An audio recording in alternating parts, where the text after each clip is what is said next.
Namaskar. Welcome to this discourse number 47.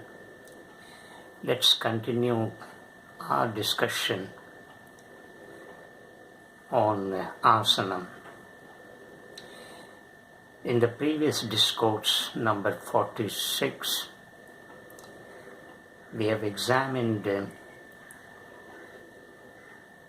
7 principles out of 8 which govern performing asana.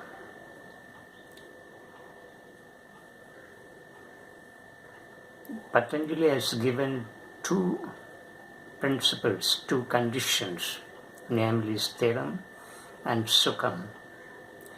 Sthiram stands for stability and sukham for comfortability. In addition to these 2 principles, the speaker has added 6 more principles, and they include balancing, stretching, breathing, concentration, sensation, and the last one being relaxation. And we have examined 5 of these principles in our previous discourse. We came up to sensation. The last principle is relaxation. What do we mean by relaxation in performing asanas?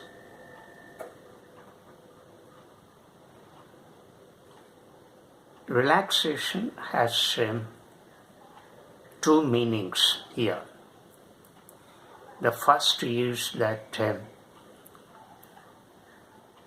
when we perform one particular asana and complete it, then we come back to the normal position. In that normal state, we have normal breathing, and there is nothing like a forcible inhaling and exhaling. So it's a normal breathing, because we return to the normal position, and therefore the normal position has normal breathing. This is one meaning. Another meaning of relaxation is it facilitates a swift movement to another asana. In other words, during this brief relaxation, wherein you will have normal breathing, you will prepare yourself for the next asana. And this preparing for performing the next asana should not take more time, unless something is wrong with your body, in which case you need to take rest for a little longer. Otherwise, the movement from one asana to another asana should be very swift. So relaxation facilitates that swift movement. Only when you have this kind of swift movement from one asana to another asana, then it creates rhythm. So performing asanam should be rhythmical. And if you are performing for, say, 30 minutes, during the 30 minutes, the whole body will become rhythmical, moving from one asanam to another asanam in quick succession without feeling any discomfort or undergoing any unpleasant experience.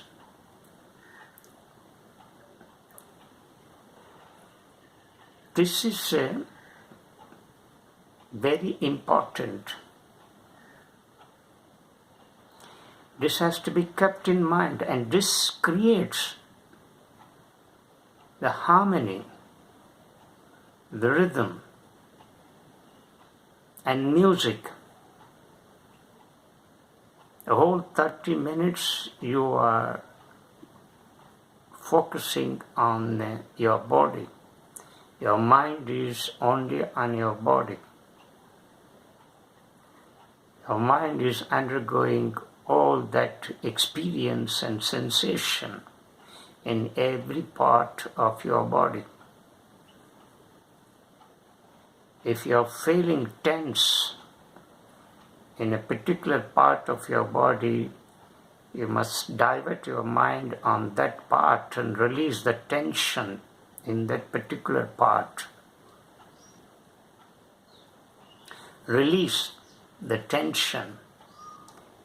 And if you are feeling pain in that particular part of your body, you should not withdraw from performing the asana. You must give pressure on that particular part where you are experiencing pain. When you give more pressure on that particular part where you are feeling a pain, then pain will slowly go off.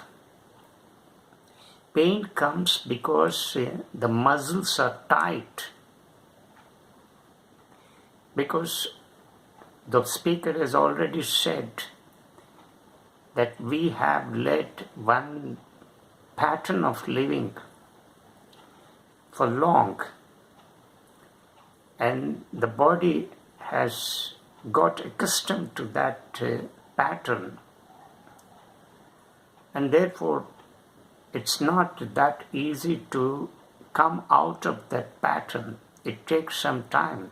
It resists, and that resistance is indicated in the form of pain. So when you are experiencing pain while performing asana, it means the body is not tuned to the new system being imposed on you. It's not accepting the new pattern, but it takes time, because the old has to be completely destroyed. It has to be replaced by the new one. So the old will not submit itself. It's not that easy for the old pattern to give space for the new. And therefore it resists, and that resistance is expressed in the form of pain, and therefore you feel pain in that particular part. Pain also arises because the speaker has already given one tangible explanation, that is, we consume unhealthy food, which is very hot, which is very pungent, which is very strong in spices. which contains more salt, sweet, and so on. And therefore, fermentation takes place in the body. When fermentation takes place, muscles will get contracted, and therefore muscles will not cooperate with you. And when you are bringing a new pattern, new asana, and imposing it on your body, then the body will resist. The pain arises because the muscles are very tight, and these muscles must be loosened. How to loosen these muscles? Once again, we must trace the cause back to our food habits.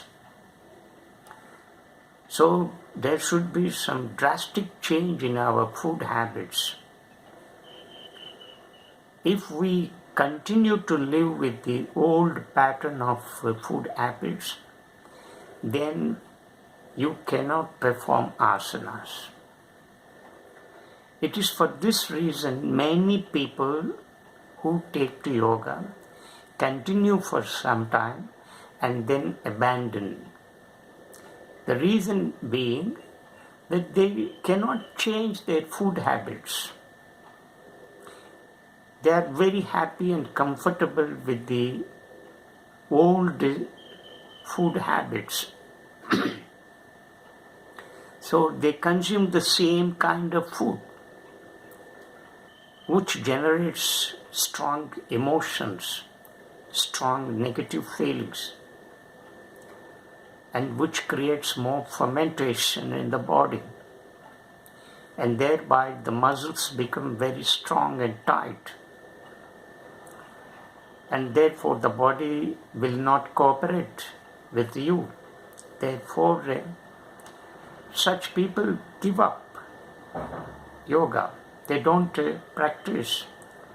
They keep saying, oh, once upon a time I was doing yoga, now I gave it up because my work culture does not permit me to spend 30 minutes on this.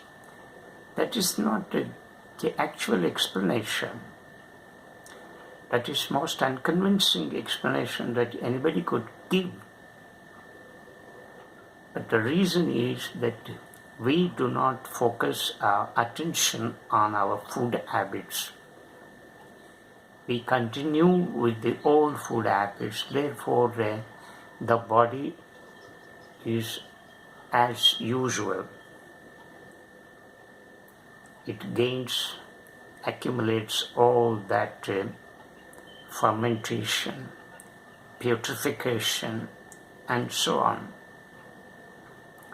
So toxins get accumulated because of fermentation and purification. And as toxins get accumulated, the muscles also get tight, and the cells will not open because of the accumulation of toxins. Therefore, you need to focus more on the food. So, a drastic change in our food habits should go along with performing asanas. Then, the body also undergoes chemical change, and it starts facilitating itself to perform the various asanas. So, relaxation means facilitation. It facilitates you to move to another asana in a rhythmical way. This rhythmical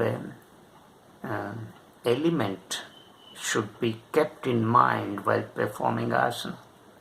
But in the beginning, you may not get it, because to get that rhythm in performing asanas takes long time, because you need to master the asana. Until you get perfection in one asana, we should not move to the next asana. But we are always hasty. We want everything instantly.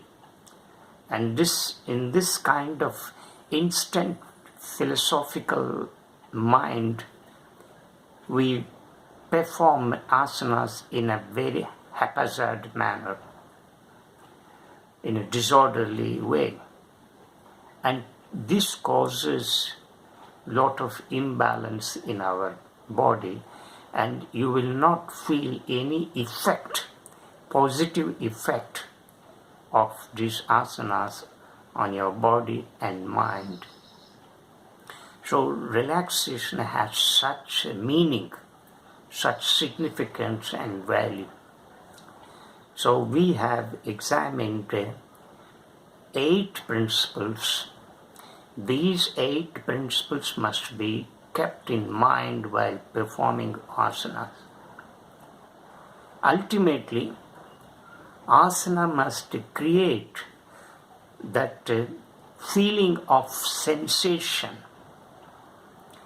Only when you undergo that feeling of sensation, you will be in the state of meditation. So sensation is nothing but meditation here. So that is, it is for this reason the speaker has given a new connotation for asanam. So asana, every asana must lead to meditation. In fact, performing every asana is a sort of undergoing a meditation, because that element of sensation which we have examined as a principle that governs performing asana is very crucial. So we must undergo that sensation in that particular part for which a particular asana is meant. So the whole mind is focused on that part, forgetting your work, your bank balance, your wife, your children, your environment, and the petty self that you have nurtured and cultivated over a period of time. All that will be suspended for a few seconds or a minute or two, as long as you are performing that asana, one particular asana. So this petty self, which comprises all those things that we have just now learnt, will be suspended, and you become selfless. Only when in that state of selflessness you undergo that feeling of sensation.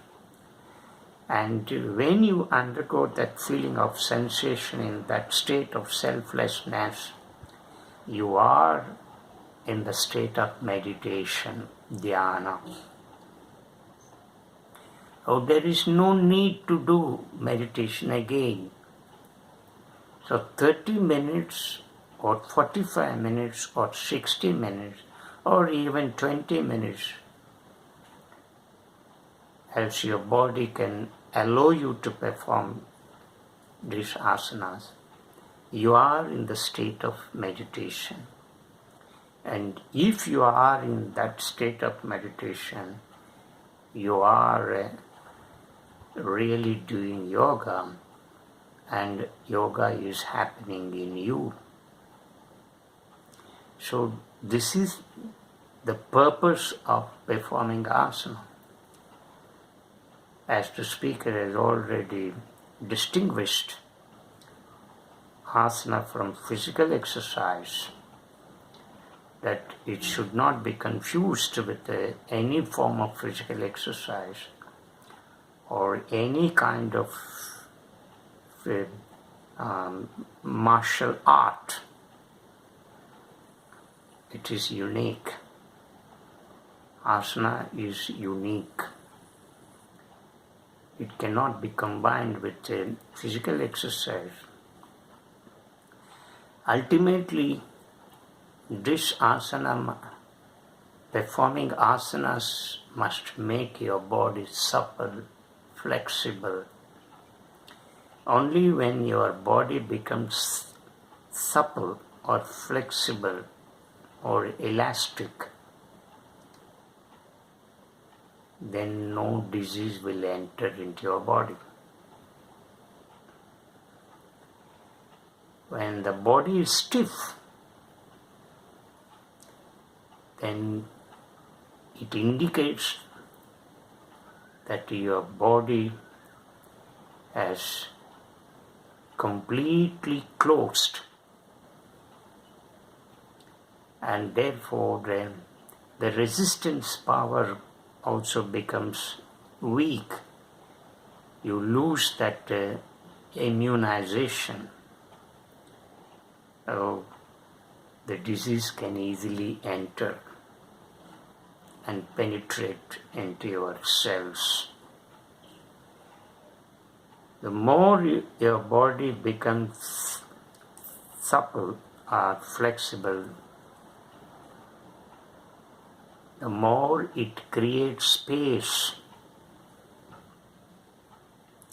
And this space is very essential so as to prevent any bad germs from entering into your system.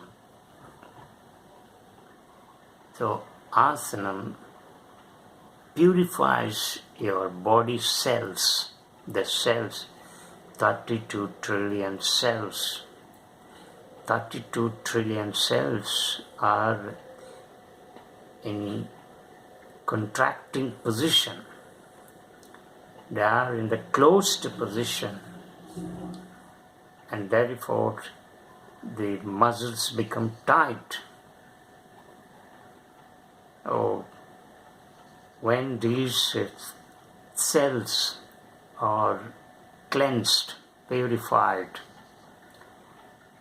by way of performing asanas, the muscles will also get released from tension, from tightness. Then no disease enters. This purification of body is very important in yoga sadhana. But it should happen along with the radical change in your food habits. Otherwise, you can never undergo that effect, positive effect on your body. As the speaker has already said, body has its direct influence on your mind. If body becomes restless, mind also becomes restless. If body undergoes pain, the mind cannot focus on anything. If body experiences a slight variation in temperature, mind will not focus on anything. This is the link, this is the relationship between body and mind. Therefore, you should never bifurcate these two and treat body as separate and distinct entity from mind. Remember and never forget that mind lives in this body. And if this body goes out of order, mind also goes out of order. Therefore, this body must be taken care of. Sufficient attention or serious or more attention should be paid on this. If body is strong, mind also will be strong. If body is weak, mind also becomes weak. So this is the inseparable relationship between body and mind, and purification of body is very important, because as more and more we purify this body, every day it should be cleaned, not by mere taking bath. That is cleaning the external part of this body. The outer form, when you take bath, you are removing the dirt on the skin. But inside, there is so much of dust. How do you clean that dust inside your body? All that dust in the form of toxins got accumulated in the internal parts of our body, inside of this body. So cleaning that inside part of our body is essential, not merely cleaning the